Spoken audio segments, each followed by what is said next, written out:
The biggest Nats prospect to get the call up was Brady House, but he ultimately disappointed in 2025, but he might be able to impress in 2026.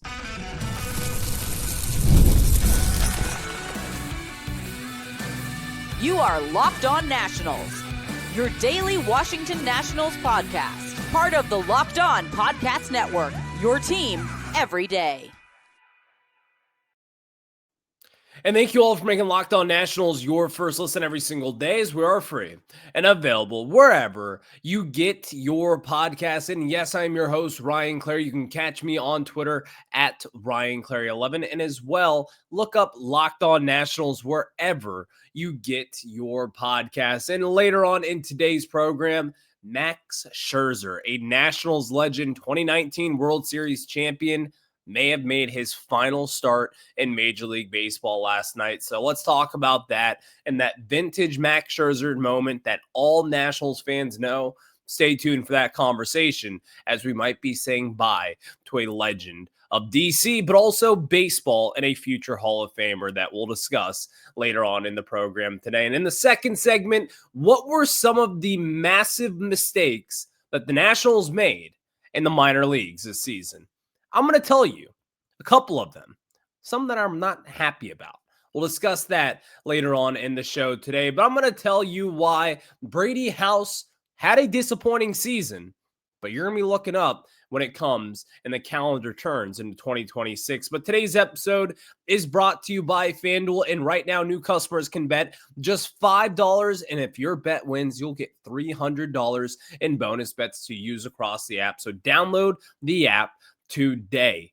And Brady House, the big call-up this season was him. He was the one, as we were in spring training, we were anticipating Brady House being called up. He looked good in spring training. He crushed the baseball in AAA, and then ultimately kind of fell flat when he came to the major leagues. But that's not the Brady House that we'll be seeing in 2026. There were a lot of bad moments this season offensively for Brady House, but there was a lot of good as well. The best thing that I saw from Brady House was his defense.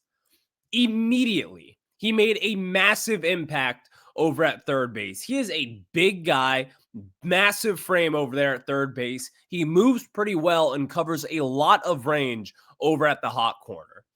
I feel pretty positive saying that he is the best defensive third baseman that we have had since Anthony Rendon. Rendon was always in the Gold Glove candidate list. He was always a finalist. This is someone who is an elite defender, and I think House kind of embodies that as well. We were actually listening, and we talked about this a lot on the show, but Ben McDonald, the Orioles color commentator, alongside there on their MASN broadcast, he mentioned the fact that Brady House reminds him a lot of Ryan Zimmerman when he was a young puppy making his way up into the major leagues. That's honestly, I think, a really good comparison of what House could be, talking about a ceiling type of player. I've always had the comparison that he reminds me of a Matt Chapman type.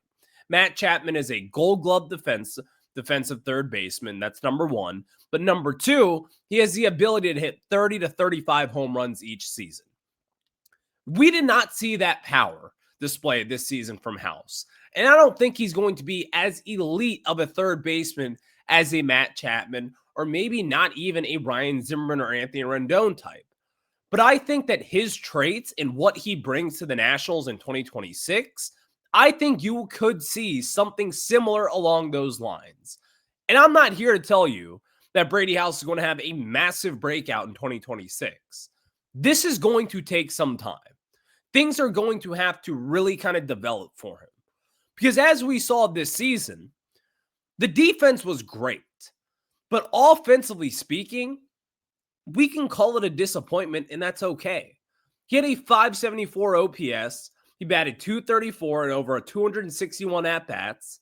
And this is someone who came into the Nationals during the middle of their just awful streak in the middle of this summer and joined a lineup that, quite frankly, was pretty depleted.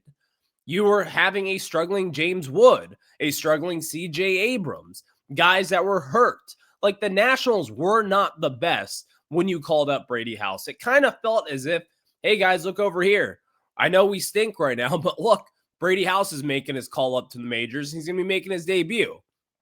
It was kind of like a, hey, look over here. Don't look at this mess. So I think at first, he was put in a bad situation. He was kind of crowned as like this hero, but it's like, hey, guys, I know we're not good right now, but we've got Brady House coming up, and he's going to help us immediately. That was never the case.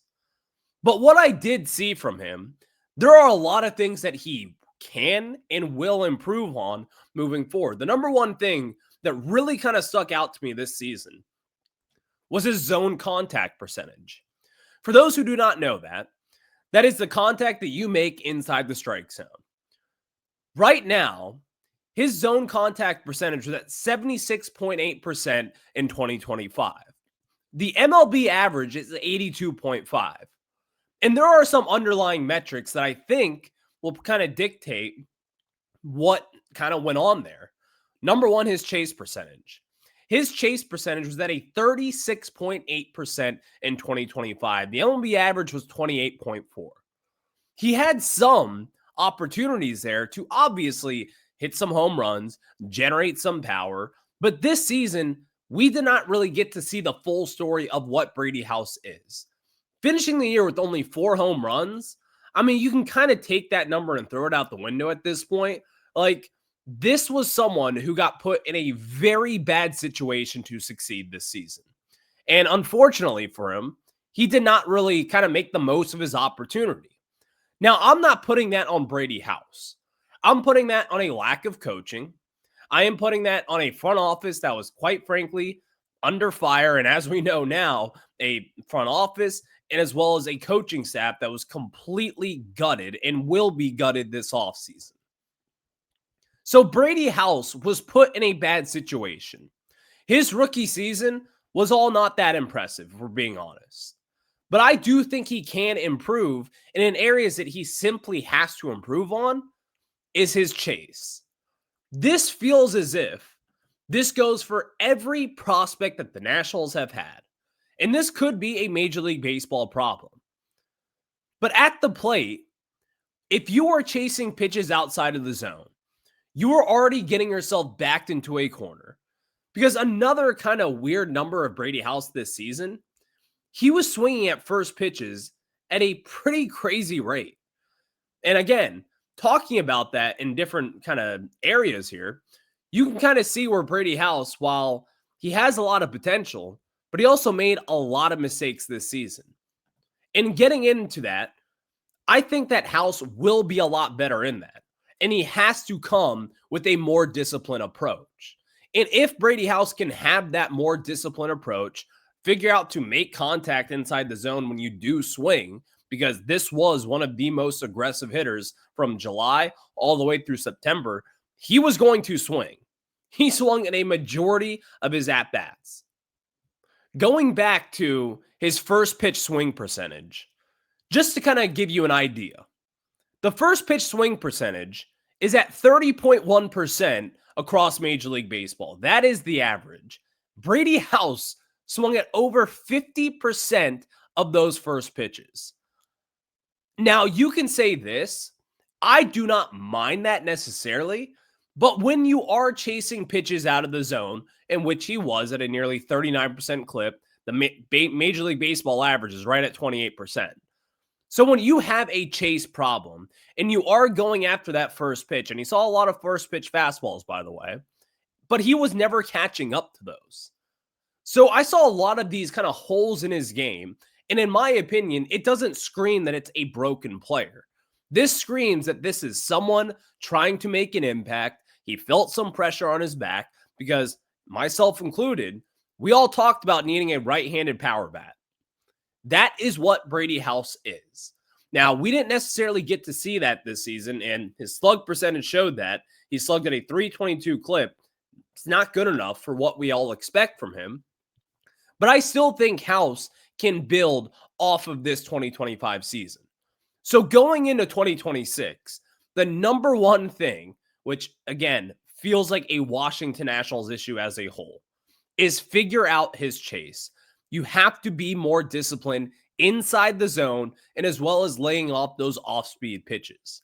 because Brady House struggled immensely this season against off-speed pitches. He struggled in a big way against fastballs as well, only batting .260 on fastballs and not really slugging for anything in fastballs either. This is someone who is and will be a big-time hitter during his tenure with the Nationals. I do believe in that. But there are some holes in his game that he will have to patch up. And again, the biggest thing is his chase. And if you are going to be so aggressive swinging on pitches that are outside the zone, which you should not be doing that obviously, but also inside the zone, then you have to make contact more often. And you have to be more disciplined. And pitchers, they'll be forced to giving you balls inside the zone, obviously, there. So if he can lay off some of the stuff, the breaking pitches outside the zone, we saw him swing and miss on a lot of this season, figure out your plate discipline, figure out the pitch that is right for you, you will see a much better, more improved version of Brady House. Because some of those underlying numbers, they may just be data to you guys, but those are real measures of concern, in my opinion.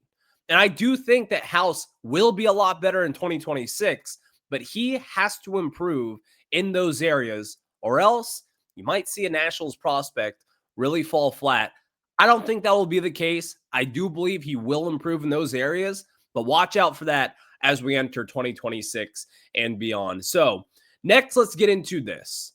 Some of the biggest mistakes that I think the Nationals made with some of their top guys down the stretch, including their top prospects.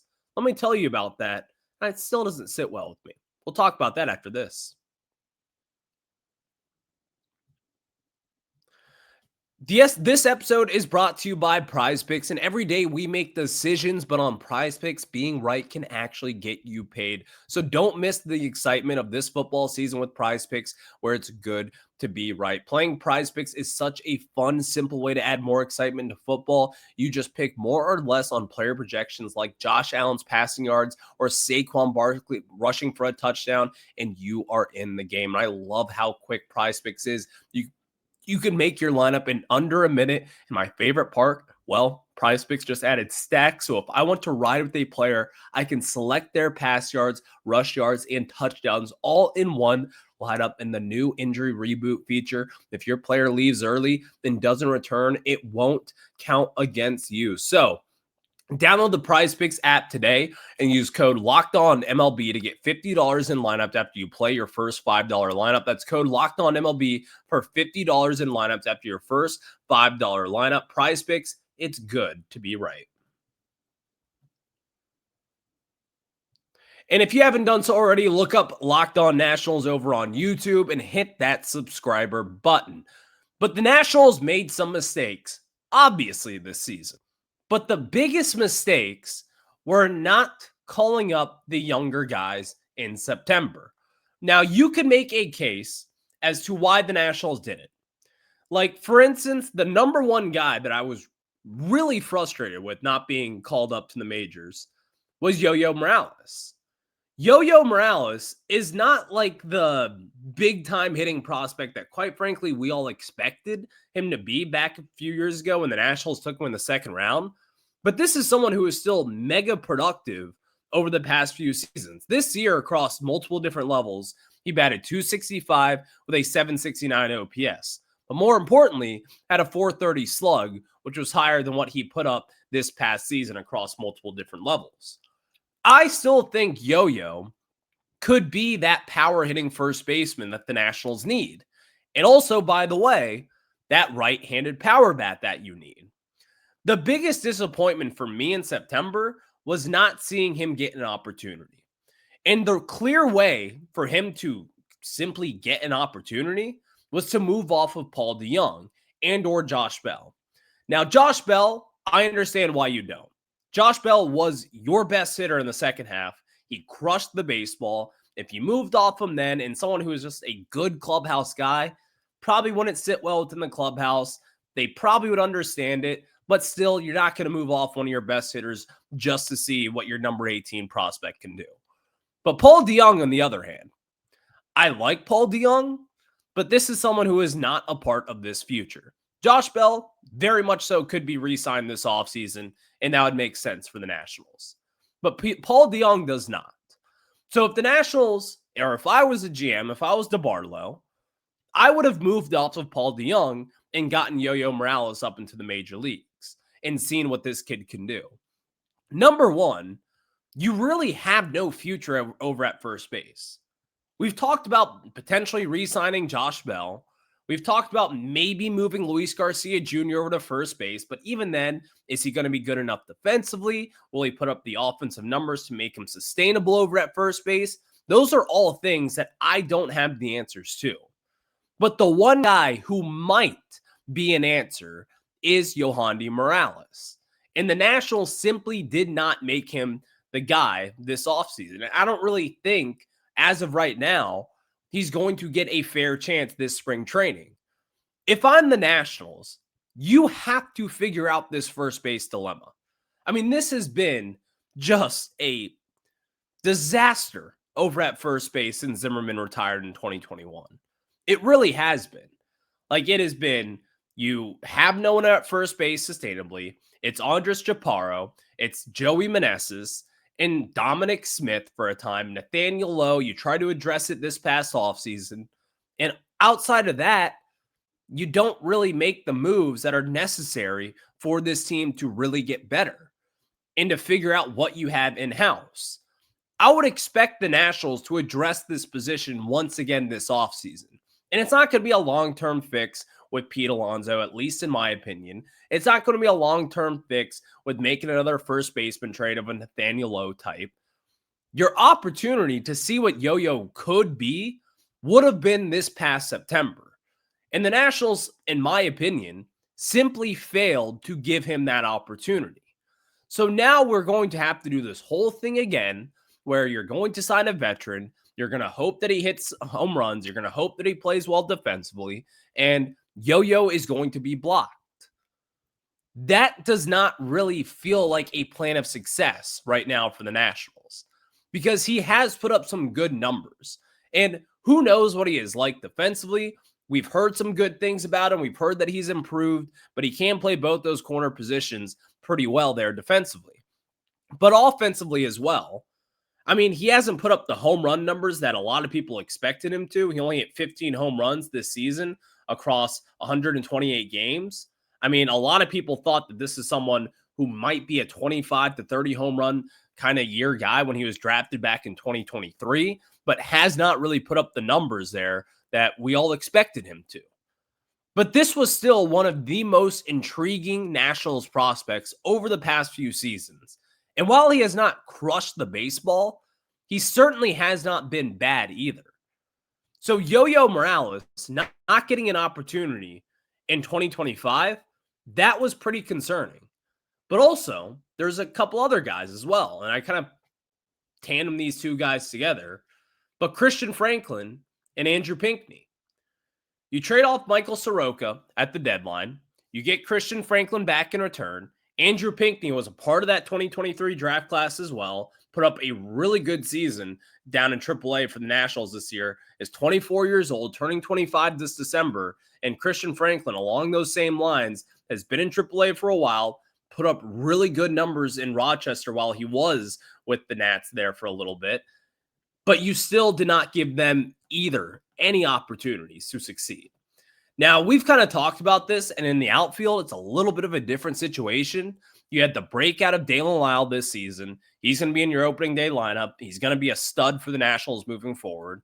You have Dylan Cruz, who's going to roam around in center field, and you have an all-star with James Wood, who's going to hit 30 to 40 home runs each and every single season. You've got a loaded outfield. And then not even to mention Jacob Young, who is a Gold Glove finalist in center field. And then on top of that, Robert Hassel III. I understand the outfield position more, but I would like to see these guys get at bats at least. I would have liked to see them kick the tires on it. Maybe have one of them DH. Maybe have them sit the bench for a couple of weeks and see what they do and give them a start here or there and give them defensive substitutions. Have them DH. Have them get a taste of what it's like up into the majors. The thing with these outfielders is, are they going to be future long-term pieces for the Nationals? I'll bet against it. I think Pinckney and Franklin are both very talented, But I do believe at this point, the Nationals will likely have to move off of at least one of them and or Robert Hassel III. Maybe Jacob Young is in that fold. But I would have liked to see what the Nationals would have been able to do with some of your two top guys, especially someone that you got at the trade deadline and who is mega talented with Christian Franklin, who's your number 12 prospect right now. This is someone who is 25 years old. He was a 4th-round pick for the Cubs. He's got a good arm. He's solid in the outfield, and he put up really good numbers at AAA.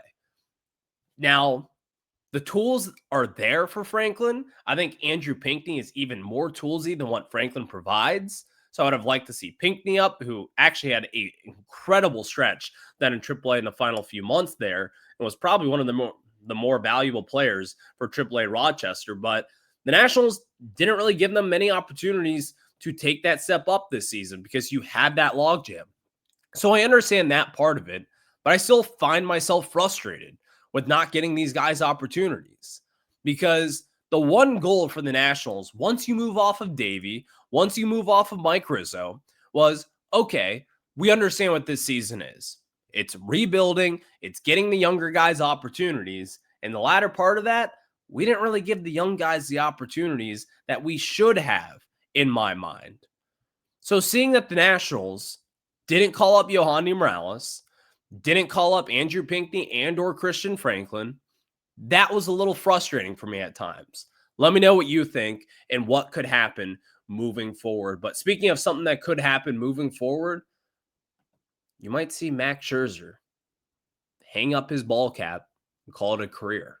Let's talk about his final start, as the Nationals legend may have just made his final start in Major League Baseball, and it was vintage Max Scherzer. Let's talk about that after this.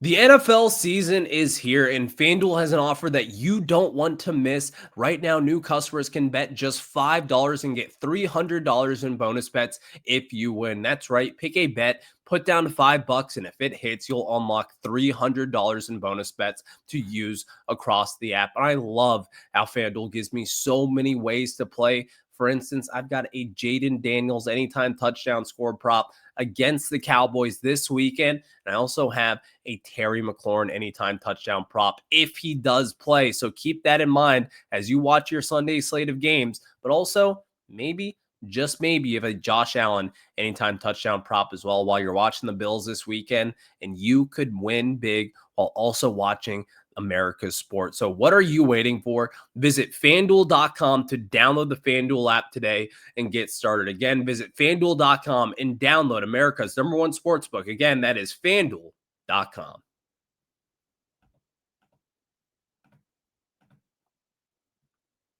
And we are back here on Locked On Nationals. If you have not done so already, look up Locked On Nationals over on YouTube and wherever you get your podcast. So Max Scherzer may have just made his final start as a Major League Baseball pitcher. I mean, this is something that I didn't really think about until watching last night. And I was like, wait a sec. Max Scherzer may have just made his final start in Major League Baseball. And what a career, if it is. The 41-year-old took the mound for the Blue Jays last night in a series of which they were down 2-1. They lost the first 2 games in Seattle. They won game 3 in Toronto, and then game 4 with Max Scherzer on the bump, who has had some concerns over the years in the playoffs. But man, did this guy dominate. 5 2/3 innings pitched, 3 hits, 2 earned runs, 5 strikeouts, did give up that 1 home run. He loves giving up home runs in the postseason. He's given up 5 home runs over his last 5 starts with the Blue Jays already. But the one moment that was Max Scherzer, and this will be just, again, one of the highlights of his career, is when John Schneider, the manager of the Blue Jays, came out during a 5th inning mound visit with Max Scherzer and tried to pull him out of the game. Max Scherzer won that argument, was very intense, and John Schneider had some things to say. Quote, "I've been waiting for that moment. It was awesome. I thought he was going to kill me. It was great." End quote. That is Max Scherzer right there. One of the most intense baseball players that you will ever see. And we were lucky enough as a fan base to experience Max Scherzer for not one, not two, not three, not four, not five, not six, but 7 years here in DC, winning 2 Cy Young Awards, finishing top 10 in the MVP conversation, not once, not twice, but 3 times in a row, dating back from 2016 all the way through 2018, and then 2019 finishing 3rd in the Cy Young race, finishing top 3 in the Cy Young race, just so many times to count for the Washington Nationals. Seeing him last night in a Blue Jays jersey, it kind of stings, I'm not going to lie, because he's one of those guys where it's like, man, he's bounced around from the Arizona Diamondbacks, in which he was drafted and developed by, traded to the Tigers, signed with the Nationals, traded to the Dodgers, signed with the Mets, traded to the Rangers, and signed with the Blue Jays. Like, yes, he has bounced around from a lot of teams, but do not get it twisted. This is a Nationals legend. And seeing him go out there for what could be the final start of his career last night just brought back all the good memories from him. So if you're a Nationals fan out there, go back and watch that inning in the 5th inning from Max Scherzer last night. It was incredible. Seeing him go toe-to-toe with John Schneider, a very brilliant manager, in my opinion, with the Blue Jays, having a kind of a huge, crucial situation for them. And if the Mariners win that game, they're up 3-1 in the ALCS. Max Scherzer is looking as if his career could be over after that game. And that's not the case, though. Max Scherzer put everything on the line. He battled. He looked like the vintage Max Scherzer. His fastball velo was up, and he just looked like the guy that you saw for the Nationals for 7+ seasons. I mean, an incredible display of competition from Max Scherzer. And again, at 41 years old, the guy has not changed a single bit. He is still the insane, intense guy ready to fight anybody, anytime, anywhere. So it was good to see that by Max Scherzer in what could have been his final major leagues outing. And that's sad to say, but hopefully it's not. Hopefully the Blue Jays move on and we see him in the World Series going up against what's most likely the Dodgers. So we will see what happens moving forward. But thank you all for making Locked On Nationals your first listen. I will catch you guys on the flip side. Have a good one. Go Nats.